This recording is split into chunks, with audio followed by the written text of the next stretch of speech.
এক্ষুনি সেদিন দুটা মেরে দেখলাম না, নীলটা আমার লালটা তোর।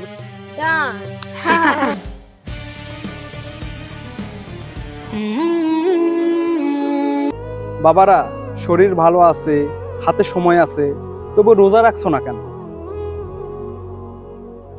আজ নয় কাল এই জীবন শেষ হবেই।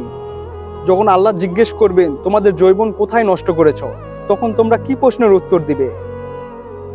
চাচা ভুল করছি, বুঝতে পারিনি।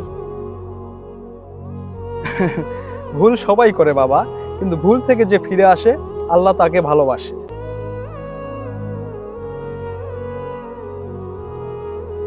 চল আজ থেকে নামাজ শুরু করি। হ্যাঁ চল। আলহামদুলিল্লাহ, আলহামদুলিল্লাহ, মাশাআল্লাহ। আল্লাহ তোমাদেরকে কবুল করুক। চলো। রোজা শুধুমাত্র উপবাস নয়, রোজা হলো চরিত্র গড়ার শিক্ষা। এখনই ফিরে এসো, সময় এখনো আছে।